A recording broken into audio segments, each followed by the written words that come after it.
Hi, Mama. You got to come into the picture a little better. There you go. You're on the podcast. I know. She's in my earphones. Oh, right. She can't hear. No, she can't hear you. Kylie, you shouldn't say that kind of stuff. That's not nice. Oh, that's terrible. That's terrible, Kylie. Oh my goodness. Look, she's saying no more mom. She's like cut her out of the pod. Unbelievable. Yeah. If you could, Mom, if Mom can stay like this the entire episode, that would be great. All right, we're recording.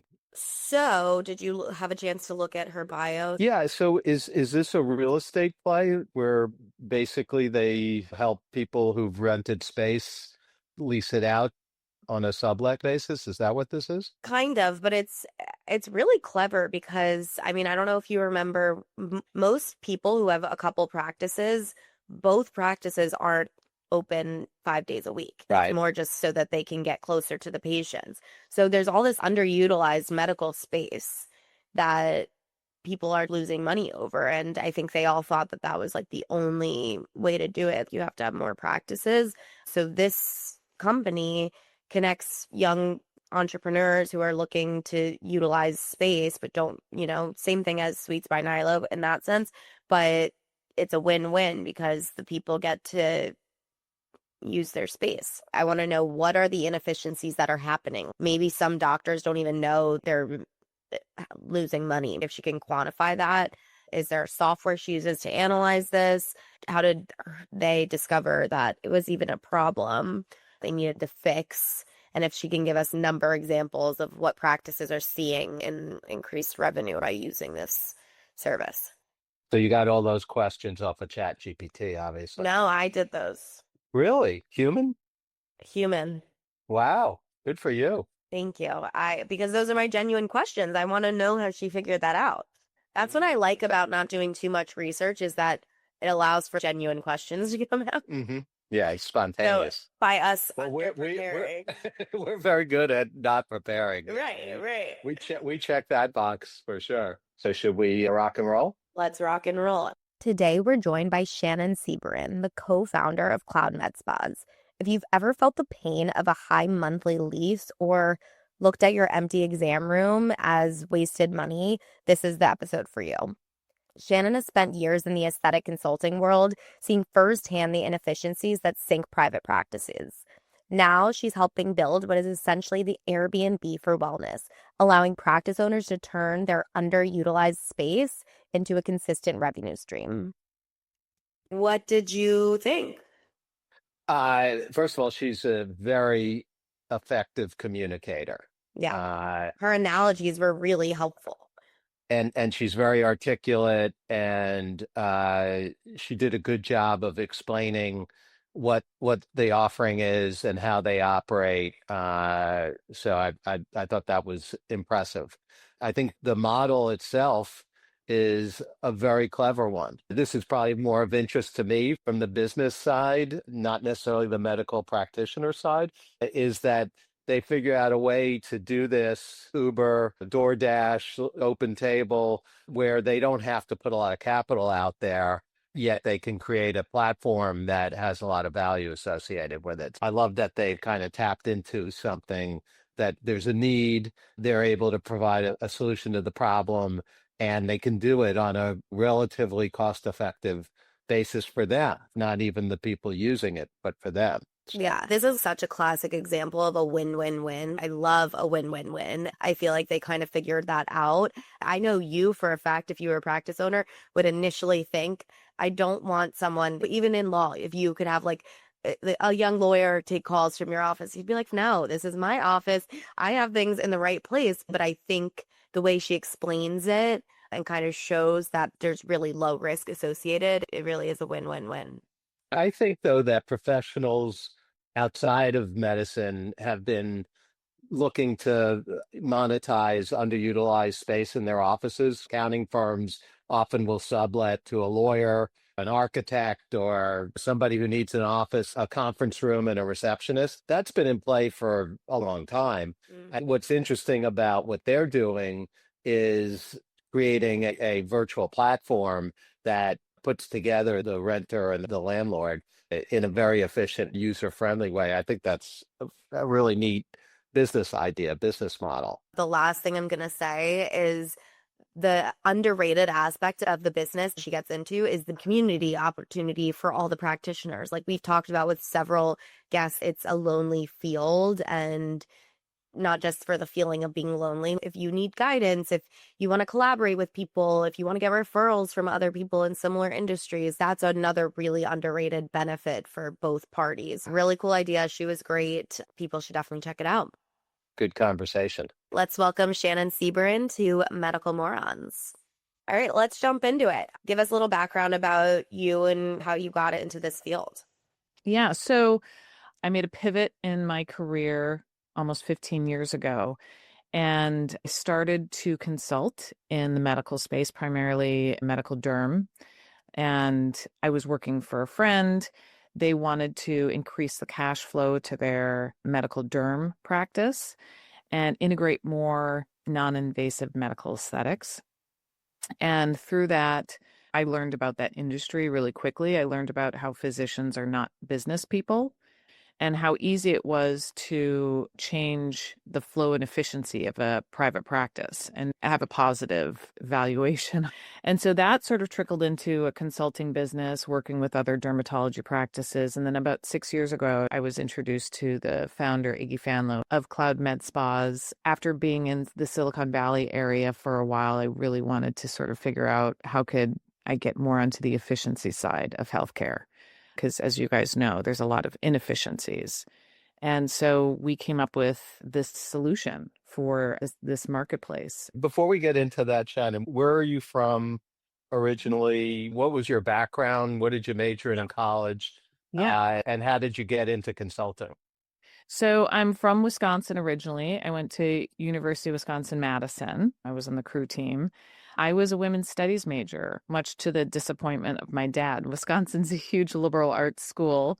I was a big believer. I'm going to study what I want. I'll become whatever I want at the end of the day. I really think the major had very little to do with how I was from a business mindset.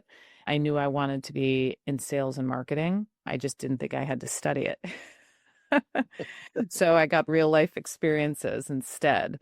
I went from there to Chicago. I lived in Chicago for a few years and then moved to New York City. Was in New York City for 10 years to the day of the month that I moved out. And then I've been on the West Coast here for 13 years. I was in media sales for about 12 years in Manhattan, and that was a lot of fun, required a ton of energy. I love the solution problem solving business of startups. It's been a lot of fun. I want to know even before and then I want a good description of a CloudMedSpas. But before we get to that, what was the problem that you identified? How did you discover that this was a problem before? I mean, because I'm looking into a lot of business ideas all the time, and I don't want to get distracted by jumping to the solution. We have to make sure it's a problem before we go into that. So it sounds like that's what you guys did. I would have to give Iggy Fanlo, our founder, credit for really seeing a change in the marketplace. He was observant of how lucrative the aesthetic space was becoming, how more and more people were using it. He saw a massive movement. Obviously, there was a huge demand from the patient client side of procedures and the movement of practitioners wanting to come into the space. He learned over time how similar the aesthetic space is to the hair care space in a lot of ways. It had problems because it hadn't adapted like the hair care space did. Hair salons have been renting chairs to hairstylists for years. They realized the relationship is between the stylist and their client. And when that stylist leaves, the clients go with them. So why would I hire and spend marketing dollars to bring in patients for hairstylist employees when the true relationship is there? One of the biggest pain points in medical aesthetics was the lack of retention of injector and aesthetic employees. Plastic surgeons, med spas could not retain their employees. Employees saw the large margins they were not making, and the patients were coming primarily for them, not because of the med spa or the physician. They were coming because of the practitioner who was treating them. And so when practitioners would leave, go somewhere else, that practice would be out a lot of patients, and they would be out a full-time staff member. And so we thought, well, why don't we empower these independent practitioners who are constantly chasing their tail, wanting more, and give them a place to practice. The barriers of entry of opening a med spa, of opening a practice were extremely high. Lots of capital. You had to take out a loan to get a lease, to purchase all the product, to do the marketing, to hire people. That was extremely intimidating and restrictive for a lot of people. So we started by opening a co-working space in Boston. It was 13 exam rooms. We had devices, we had access to product, and we rented the space to practitioners who wanted to use it part-time, full-time. But what we learned is they didn't want their own room. They only wanted to pay for the space when they were using it. So they wanted hourly access. The majority of the providers in this marketplace are working 5 hours a month, not 40 hours a week. And they're making a lot of money in a very short period of time when they control their patient list and their pricing. We structured our location based on that. We now have 80 renters using that space. We could easily have 200 in a space of 13 rooms. And we started to understand the space utilization model by independent practitioners and what they needed to thrive. We also built software to help us manage the use and scheduling of those rooms, realizing it wasn't a one-to-one ratio. So Jenny, who wanted to be in a room for 2 hours on Thursday, Sally, who wanted to be in another room for an hour on Monday, would have been a headache for someone to manage. So we built a software platform where practitioners were renting their time in advance and renting the device. And that was handling the payment processing for us as users, for users of the space. It was also handling the regulatory requirements for users. So we weren't absorbing liability. So that is the platform that we then curated and turned into CloudMedSpas. Instead of buying brick and mortar space all over the country and taking on real estate risk, now we have a platform that works like an Airbnb for any space owner who wants to rent underutilized exam rooms in their practice. So you're kind of a gig economy company. You don't really have a lot of hard assets. You're a platform. I think the Airbnb analogy is a good one. The renter's standpoint, they go on your platform, put in a specific location that they want. Like when you go on Airbnb, you say, I want to be in New York City on November 18th for two Yep. nights, and then things will pop up that is at your We, stru- format. we structured our location map very similarly. So when they download the app and go into the app, at that point, they know, okay, there's a location in Oklahoma City that's near me. That's the one I want to enroll in. So there is an onboarding process in the app they need to complete.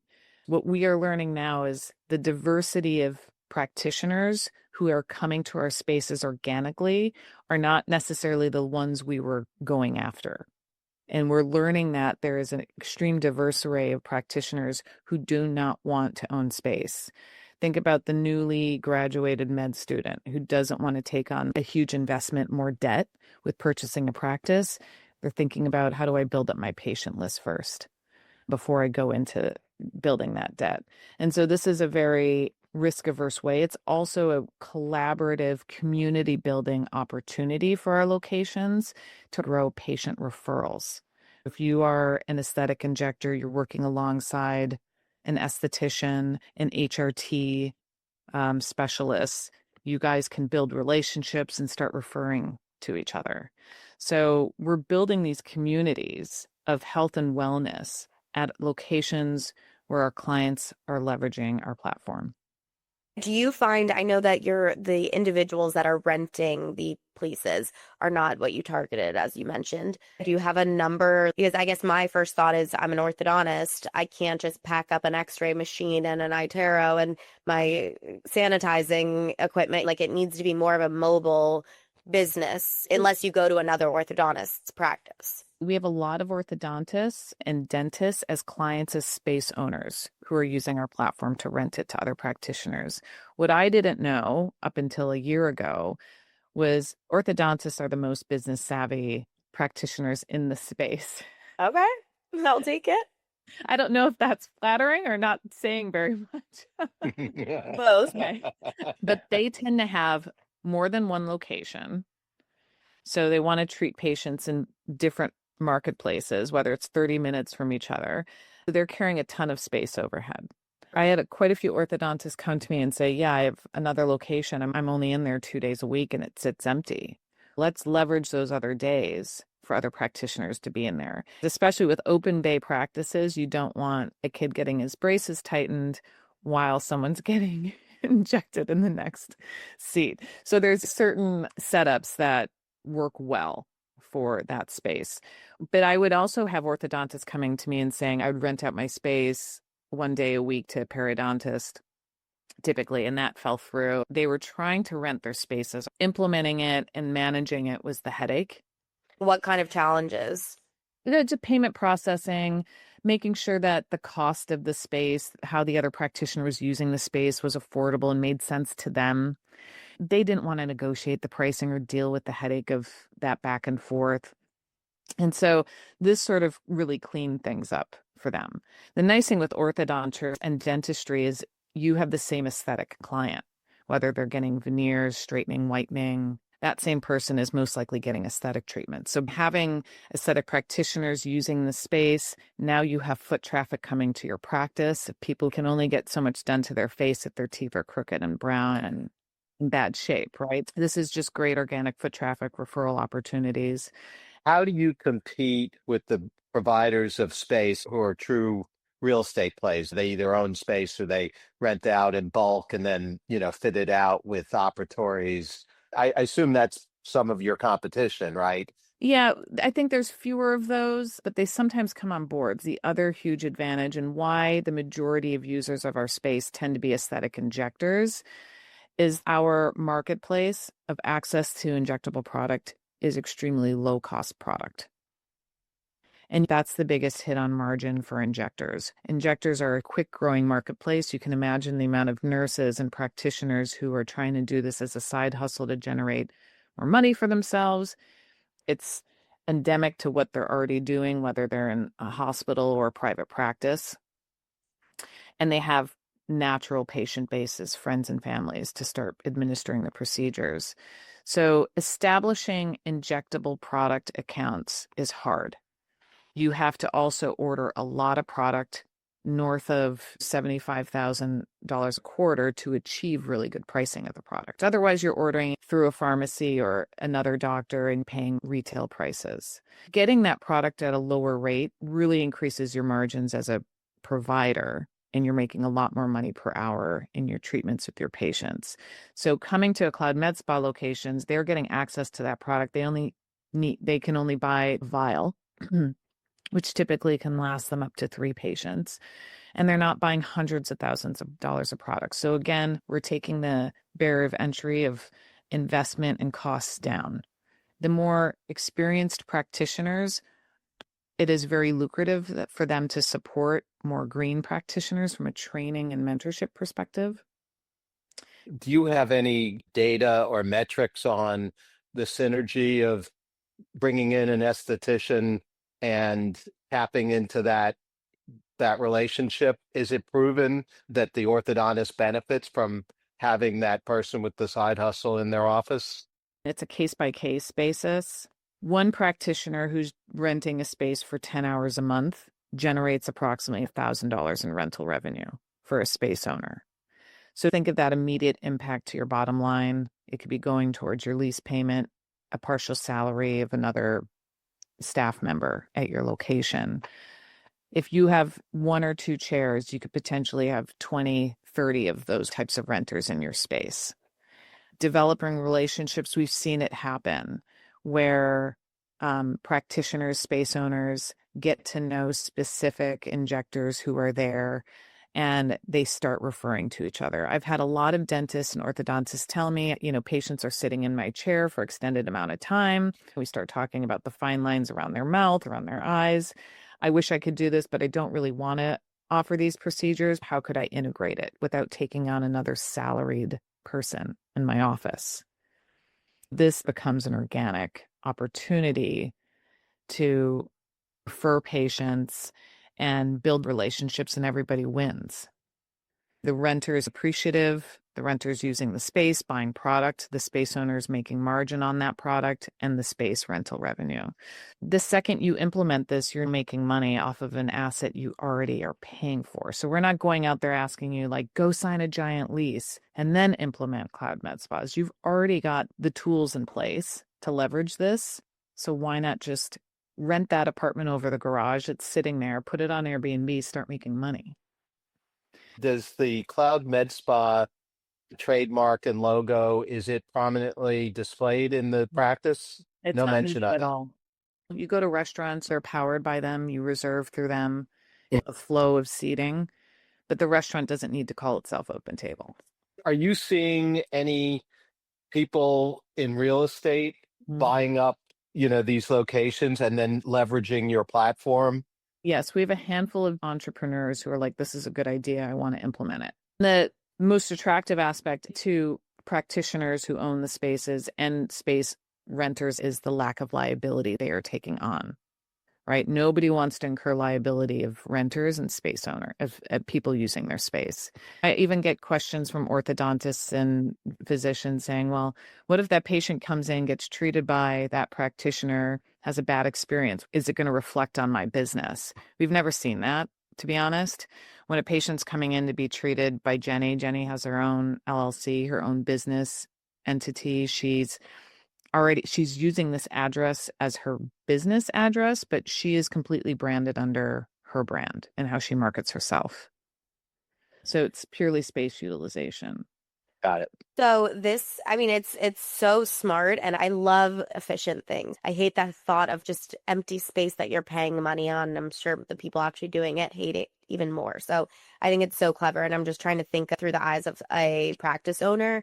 And even as a renter in New York City, sometimes I consider, not heavily, but when I see people on Facebook who are like, I'm subletting my apartment and it's, $10,000 for this amount of time. I'm like, should I do that? I'm not going to be in New York for 2 weeks. I could do that, but then I'm like, what if they take my stuff? What if they smell bad? What if they're weird? I don't know. I don't want them in my space. What if you have fluoride? Someone's taking your fluoride, or, you have papers out that you're kind of messy. You're a messy person, so you leave them out. What do you say to those types of clients? That's a reasonable concern. Keep in mind, most all of these renters are medical professionals themselves, right? And so there's a respect for medical spaces and how you work amongst them. Every person who's in your space, you have most likely met in advance because they want to come see your space before they sign on. They want to make sure this is copacetic to where they want to treat their clients because it's a reflection on their business.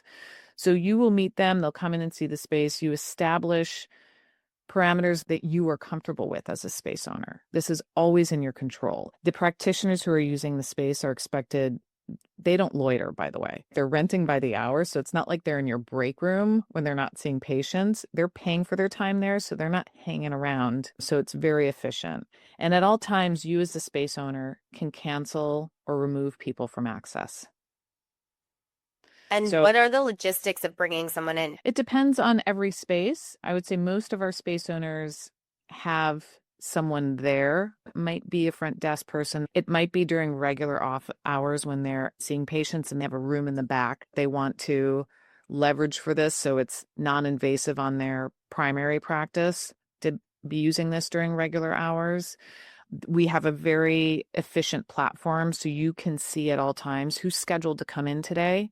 Is it just one practitioner for an hour? So someone's coming in advance. You're not surprised by people showing up out of nowhere. And the foot traffic is not overwhelming. You could have a lot of different practitioners. You signed up to use your space, but the overlap is minimal, if at all. Using our Boston location as an example, that's where we get all of our data from. 80 members there, 13 rooms. At most, 5 rooms are filled at the same time with that quantity of people. And so you might have one person one day, 2 people the next day for an hour here and there. It's very minimal. And you can decide what access hours, days you are comfortable with. I always recommend to my client, pick times initially that you're comfortable with getting used to that person being in your space. Talk a little bit about Cloud MedSpace as the business. How many employees are there? Where are you guys based? I assume it's in Silicon Valley or San Francisco or somewhere near there. Tell us a little bit about the company. We are slim and trim. We're less than 10 employees. Most of our people are on the East Coast and the Boston area where our test kitchen exists. We work very efficiently. We make sure our clients and the users of their space are up and running efficiently and fluidly. Iggy Fanlo's done about 6 to 8 different ventures like this, one of which was IPO'd and did very well for him. He's got a big background in tech, but also an initial foundation of a background in finance. And so we're a great blend of people, and he brought on a tech team that's very savvy and efficient, and you can imagine how much AI is doing from a tech background. We are adding to our platform before end of year, AI-enabled EMR into our platform, so bringing more and more opportunity to the users of the spaces. We continually hear the pain points of practitioners, what they want to see better, what they want access to. And so we're constantly thinking, how do we increase the products in the marketplace they have access to? How do we help them have a more affordable, better user experience as a practitioner? And where do you guys market your offering? How do you go about that? I mean, you obviously do podcasts. Yeah. What are the other channels that you market through? Podcasts have been very effective because of the nuance of our product and the storytelling and explaining how it works. For the primary client, the space owner who purchases the software to leverage the rental opportunity in their space, that has been done very efficiently through podcasts. We've also recently partnered with Salon Lofts, which is a space rental company nationally that offer access to primarily people in the beauty and aesthetic spaces to rent monthly. And we've recently partnered with them, which gives us more scale and presence on a national basis. Now we have solutions for product access to practitioners around the country. Prior to the Salon Lofts partnership, we had 50 locations nationally. So to market to all practitioners was tough because if someone came to us from Oklahoma City and we didn't have a client and a space there, that was hard. Right? We want to obviously support renters and give them access to this opportunity. Now we have the scale to do that. Before, we were waiting till we had a client in a market and implemented a go-to-market opportunity to generate typically 5 to 10 leads per week for potential renters for their space. So we really support our clients with the process of getting this up and running. Based on doing this for 6 years, once you get 2 or 3 renters in your space, it happens organically. Word of mouth works very efficiently. It's a very transparent opportunity. Nobody's taking from the user. They're paying strictly for what they need, and that's it. They're controlling their own patient acquisition, their own profit margins. We're giving them access. Have you guys tried to figure out what the addressable market is that your opportunity presents for you as a business? Are we talking about 10,000 practices that all have excess space and a population of 30,000 individual practitioners? How do you figure out what the opportunity is? I don't think we've actually quantified that. We know space access is huge and everyone has it. So we see the space solution that we're bringing as an insatiable option to a lot of different practices or entrepreneurs who want to invest in space to launch this platform. That we see as a constant ongoing growth opportunity. And saturation of a market, of having 10 CloudMedSpas in one market, is not a bad thing. What we've learned. We have a lot of locations in the Boston market. We're saturated in the Chicago market.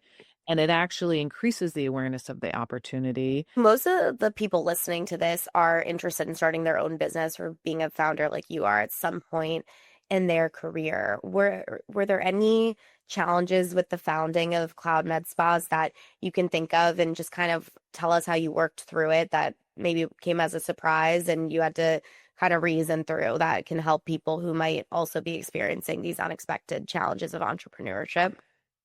I think we're one of the first to market with this opportunity, and adaption is hard. It's the same way we all looked at Uber when it came out. I'm not getting in some random stranger's car to take me across town. Like, that's a terrible idea. Now we all do it. Same with Airbnb. You aren't going to stay in someone's random apartment in New York City. And now we all do it. So the adaption phase, we sort of feel like we were in the beginning, and the adaption phase was hard. People don't like change. And their immediate instinctual response to change is, oh, that's a bad idea. That's not going to work. Right. And getting through that muck and the pushback, and now seeing so much these positive responses and people wanting the solution and feeling comfortable integrating it into their practices, and providers also feeling comfortable going into these spaces and using them, has been extremely rewarding. I think being able to use comparisons like I'm constantly doing in this podcast with other models that people had to wade through and get comfortable with is good. And I think also making the process for the renters consumable and less scary. And we did that through community, because we realized nobody wants to go out and venture on an opportunity by themselves or be the first to do it. People want to learn that it's been successful, that it's working for someone else. And so creating those communities where people feel like they can comfortably work amongst others and not feel the competition, but the collaboration, is something that we have really ingrained into our messaging for the users of the space. That the collaboration, there's more of an upside to collaboration than this fear of competition. Do you find adoption on one side of the equation, either the host practitioner versus the renter? Is it harder to sell to one side versus the other? I would say the harder adoption is the renter. The medical practitioner entrepreneur is the tougher one. They're the less confident, business savvy entrepreneur. Medical professionals are just not built that way. Convincing them they have what it takes and giving them the playbook that this should not be an intimidating process. Here are the 4 steps you need to complete. You can do this. The amount of people that have told me they've been thinking about this and just haven't done anything, it's like, stop thinking about it and just do it. Well, it's interesting. Other guests that we've had on, dentists, I'm thinking about, when we asked, how did you start your own practice? A number of them began by renting from another dentist one day a week. One of our first guests actually told a story that when he started doing that, he would just sit in the operatory and read Sports Illustrated and wait for his one patient to show up. But otherwise, he just basically, in the early beginning of his career, was just hanging out for most of the day by himself. What you're offering is he could have just saved the Sports Illustrated, gone in for the hour when the patient showed up, and then work somewhere else or play basketball or whatever he wanted to do with his day. Yeah. So it's a much more efficient way to go about that. That's fascinating. I think these younger practitioners coming out of residency, out of school, are not wanting to absorb more debt or do things the way our parents did them. And I think, to your point, it offers, even if the person's not in the same field as you, it feels a little less alone to be taking this on. If you have a question, if you're like, how did you deal with this patient? At least you have shared experiences, and now it just brought this new, more experienced person into your life that you can go to. Dad, do you have any final burning questions before we wrap this up? I have tons of questions, frankly, Yes. but I think it's a really interesting business, and kudos to you and your partners for putting this together. I think it's fascinating. I love the intermediation of disintermediated businesses and functions, and sort of the gap that gets filled is really cool. So congratulations. Where can people find you? Where can they find CloudMedSpas if they want to be part of it? Tell us where to go. So our website is pretty comprehensive for both the space owner and the renter. It's cloudmedspas.com. And my email is Shannon, SHANNON, at CloudMedSpas. Or they can text me directly, 773-398-1999. Yeah. And a big Prince song. Thank you so much, Shannon. This was awesome. We so appreciate it. Thank you. Renting from CloudMedSpas at some point. We'll see.